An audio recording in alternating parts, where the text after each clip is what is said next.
India में जब भी किसी के पास पैसे होते हैं या फिर उनकी जेब अलाउ करती है तो वो अपनी पसंदीदा गाड़ी खरीदने के लिए शोरूम पहुंच जाते हैं। वो ये भी नहीं सोचते कि इस गाड़ी को पार्क करने के लिए उनके पास पार्किंग प्लेस है या नहीं, ना ही शोरूम वाले पूछते हैं। लेकिन ये इंडिया में होता है, जापान में नहीं। गाइस, जापान में अगर आपको गाड़ी खरीदनी है तो आपको पहले स्थानीय पुलिस स्टेशन पहुंचकर पार्किंग के दस्तावेज जमा कराने पड़ेंगे। उसके बाद पुलिस वाले आपको पार्किंग स्पेस सर्टिफिकेट देंगे और उसके बाद ही आप गाड़ी खरीद पाओगे। गाइस, क्या आपको भी लगता है कि इंडिया में भी ऐसा कुछ होना चाहिए? चैट सेक्शन में जरूर लिखिएगा। हम लोग भावात्मक तरीके से कई बार इंग्लिश को गलत बोलते हैं। कैसे? मैं आपको एग्जांपल के साथ बताता हूं। जैसे कि अगर किसी की शादी की सालगिरह है तो उसे मैरिज एनिवर्सरी नहीं कहते, उसे वेडिंग एनिवर्सरी कहते हैं। इसी तरह से अगर आप किसी चीज को फिर से इस्तेमाल कर रहे हो तो उसे सेकंड हैंड नहीं कहते, उसे यूज्ड कहते हैं। इसी तरह से अगर कोई मर जाता है तो उसे डाइड नहीं कहते, उसे पास्ड अवे कहते हैं। इसी तरह से अगर कोई गरीब है तो उसे पुअर नहीं कहते, उसे अंडर प्रिविलेज्ड कहते हैं। और फाइनली अगर कोई मोटा है तो उसे फैट नहीं कहते, उसे फुल फिगर्ड कहते हैं। गाइज, आपको इंग्लिश की ये नॉलेज कैसी लगी चैट सेक्शन में जरूर लिखिएगा। गाइज, अगर आप किसी डॉक्टर के पास कभी गए हो तो आपको देखने के बाद वो एक पर्ची पर दवाई लिख के देता है, लेकिन दवाई लिखने के बाद ऊपर वो RX भी लिखता है। क्या आप उसका मतलब जानते हैं? इनफैक्ट बहुत सारे डॉक्टर्स भी उस RX का मतलब नहीं जानते। तो चलिए मैं आपको बताता हूं।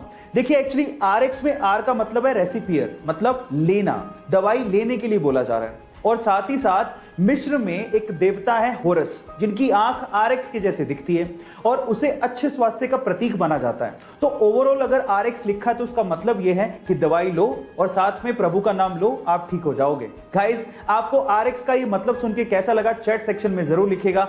15 साल की उम्र में बच्चों को यह तक नहीं पता होता कि उन्हें जिंदगी में करना क्या है, वहीं 15 साल की छोटी सी उम्र में भारतीय मूल की अमेरिकन गीतांजलि राव ने कुछ ऐसा कर दिखाया है जिसे सुनने के बाद आपको भी प्राउड फील होगा।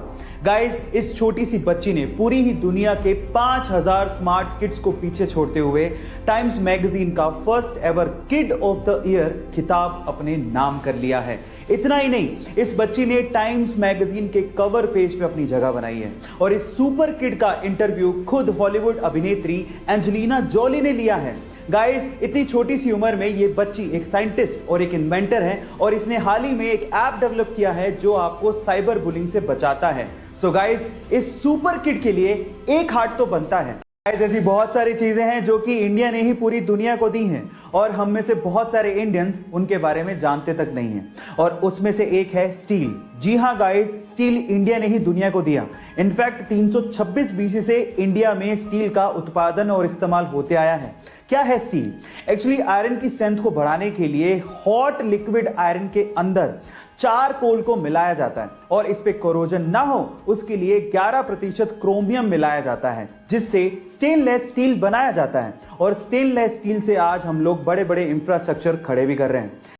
धोनी का 7 नंबर की जर्सी पहनना, या फिर युवराज सिंह का 12 नंबर की जर्सी पहनना, या फिर सहवाग का बिना नंबर की जर्सी पहनना, या फिर सचिन तेंदुलकर का बैटिंग से पहले लेफ्ट पैड को पहले पहनना, या फिर आप लोगों का कोई लकी कॉइन अपने वॉलेट में रखना, ये सब अंधविश्वास बिल्कुल नहीं है। इनफैक्ट साइकोलॉजिकल साइंस इसे अंधविश्वास नहीं, लकी चार्म मानती है और इसे बिल्कुल सही ठहराती है।